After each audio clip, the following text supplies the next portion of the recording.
Good morning dear students. आज हम लोग क्लास 10 में ज्योमेट्री के बारे में पढ़ेंगे। तो सबसे पहले ये ज्योमेट्री जो है ये ग्रीक वर्ड जियो और मैट्रीन से बना हुआ है। जियो का मीनिंग होता है अर्थ और मैट्रीन हो गया मेजरमेंट। एक्चुअली इसका इतिहास ये है कि ग्रीक लोग फ्लड से परेशान थे, बाढ़ के बाद उन लोगों की ज़मीन में ज़्यादा समस्या आ रही थी। किसका ज़मीन कहाँ गया नहीं गया, बाढ़ के बाद जब पानी ख़त्म होता था तो उसके मेज़रमेंट के लिए उन्होंने जो एक तरीका अपनाया उसको उन्होंने बोला ज्योमेट्री। ज्योमेट्री क्या है? ये गणित की एक शाखा है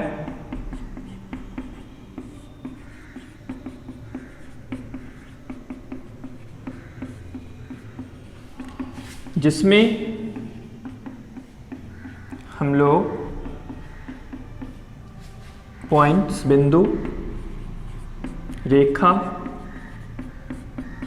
आकृति के गुण,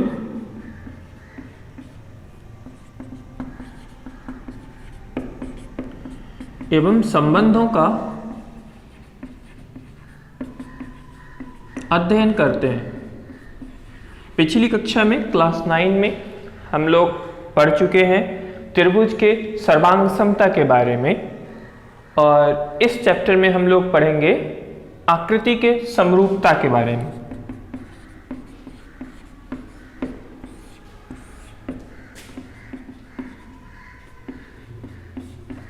सदृश आकृति को समरूप कहते हैं।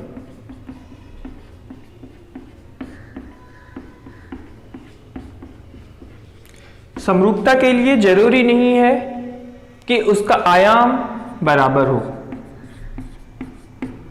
समरूपता में आयाम या अमाप समान नहीं हो सकता है, हो भी सकता। ये कोई नेसेसरी कंडीशन यहां पर नहीं है। समरूप आकृति क्या हो गया कि जो सदृश आकृति है, जैसे एक वृत्त जिसकी त्रिज्या 2 सेंटीमीटर है और दूसरा वृत्त जिसकी त्रिज्या 1 सेंटीमीटर है, ये दोनों वृत्त समरूप हैं, चाहे इनकी आकृति समान हो या ना हो। एक वर्ग जिसकी भुजा 4 सेंटीमीटर है और दूसरा वर्ग जिसकी भुजा 1 सेंटीमीटर है, दोनों वर्ग समरूप होंगे। दो बहुभुज समरूप होंगे यदि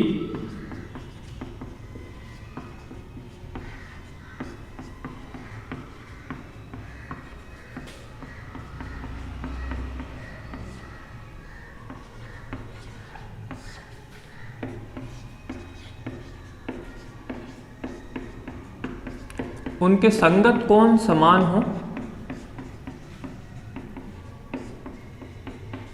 और दूसरा शर्त है कि उनके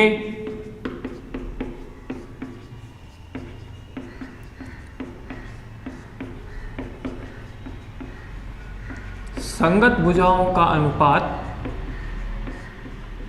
समान हो।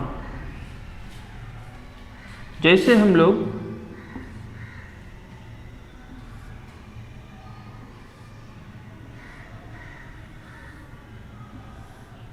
एक पंचभुज ले रहे हैं और ये एक दूसरा पंचभुज है।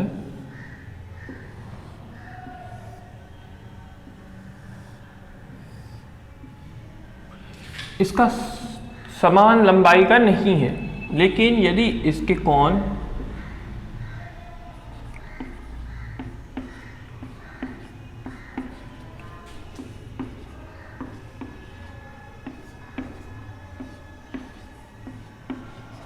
इसके संगत कोण समान हो और इसकी संगत भुजाओं का अनुपात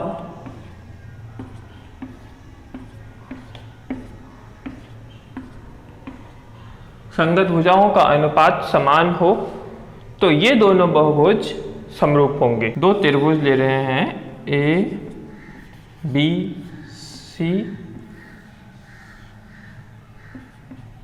डी ई एफ,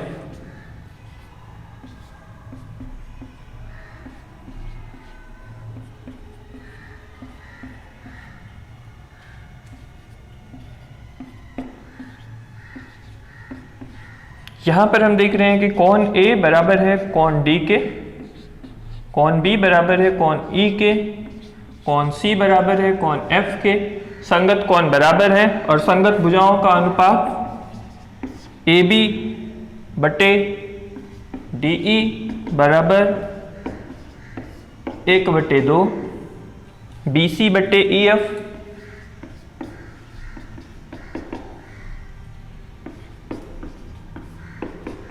एक बटे 2 और ए सी बटे डी एफ,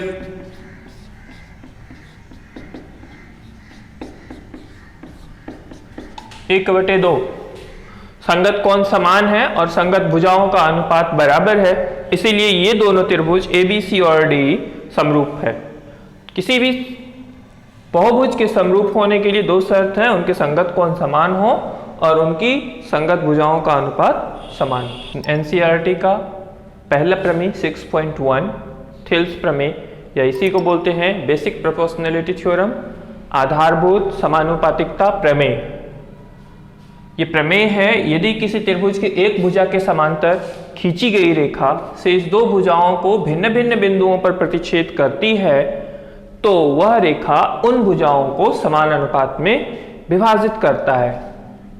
इसके लिए हम लोग क्या करते हैं, एक त्रिभुज लेते हैं, त्रिभुज है हमारा ए बी सी। इसमें बोल रहा है किसी त्रिभुज के एक भुजा के समांतर बी सी के समांतर हम लोग एक रेखा ले रहे हैं डी ई।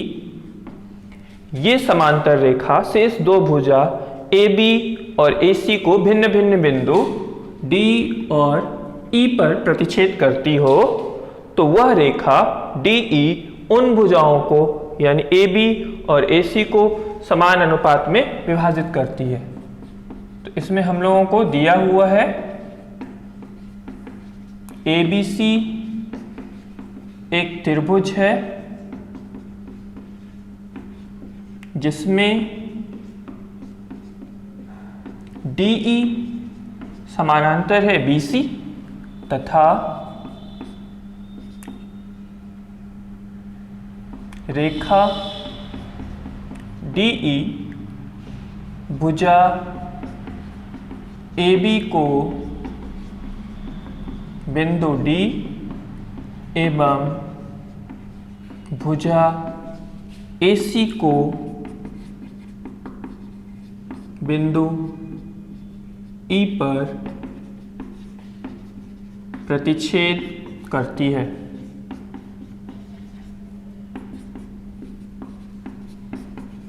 सिद्ध करना है कि ये रेखा समान अनुपात में विभाजित करती है, मतलब ए डी बटे डी बी बराबर ए बटे ई सी। इसको सिद्ध करने के लिए हम लोगों को कुछ रचना की जरूरत होती है। तो यहां पर रचना क्या करेंगे कि इससे एक लंब लेते हैं इस पर और इस बिंदु से एक लंब लेते हैं इस पर, इसका नाम रख देते हैं जी एच। तो रचना हम लोगों ने क्या किया,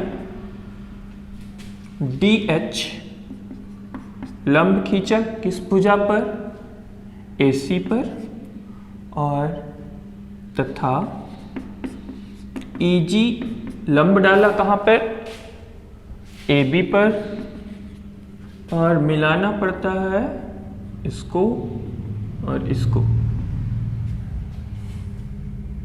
एवं बीई तथा डीसी को मिलाया।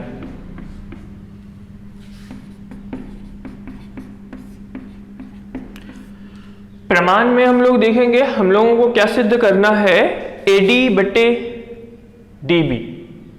AD हमारा कहां पे आएगा, AD हमारा आ रहा है त्रिभुज ADE में, और DB हमारा आ रहा है, DB आ रहा है त्रिभुज DC, त्रिभुज DEB में। तो हम लोग यहां पर लिखेंगे एरिया ऑफ ट्रायंगल ADE बटे area of triangle DBE।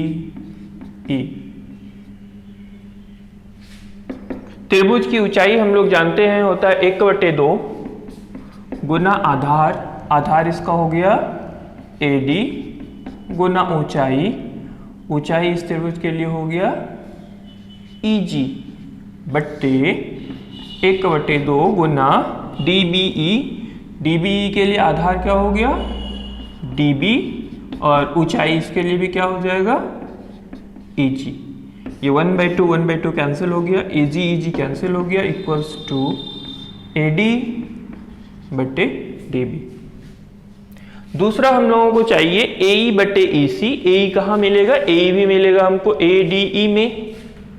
Area of triangle ADE बट्टे एरिया ऑफ ट्रायंगल EC चाहिए। EC हमको कहाँ पर मिलेगा, यहाँ है EC हमको मिलेगा त्रिभुज DEC में, DEC इक्वल्स टू 1/2 आधार, आधार इसके लिए लेंगे AE, और इस त्रिभुज के लिए ऊंचाई हो जाएगा DH बट्टे 1/2 गुना DEC, DEC के लिए आधार हो जाएगा EC, और ऊंचाई हो जाएगा इसके लिए, ये लंब है DH। 1/2 कैंसिल हो गया, DH कैंसिल हो गया, ये हो गया AE बटे EC। त्रिभुज अब हम लोग देख रहे हैं, दो त्रिभुज है नीचे में DBE और DEC। ये है DE और यहां पर है BC, इसी में दो त्रिभुज है, एक ये DBC और दूसरा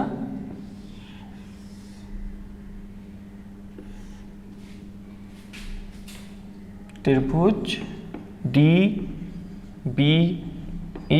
और DEC।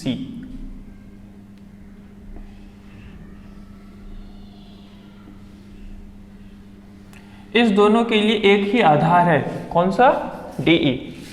त्रिभुज DBE एवं त्रिभुज DEC का आधार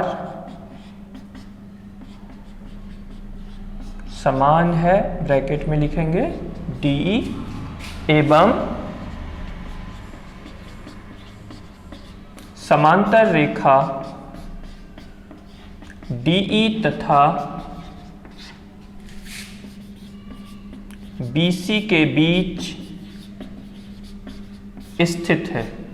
समान आधार और समांतर रेखा के बीच स्थित त्रिभुज का क्षेत्रफल बराबर होता है, इसीलिए एरिया ऑफ ट्रायंगल DBE बराबर होगा एरिया ऑफ ट्रायंगल DEC।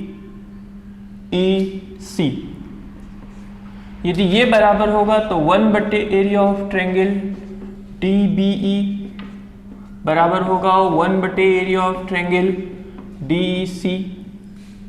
दोनों को गुना करेंगे एरिया ऑफ ट्रायंगल ADE से, ये हो जाएगा एरिया ऑफ ट्रायंगल ADE बटे एरिया ऑफ ट्रायंगल DBE बराबर एरिया ऑफ ट्रायंगल ADE बटे एरिया ऑफ ट्रायंगल DEC।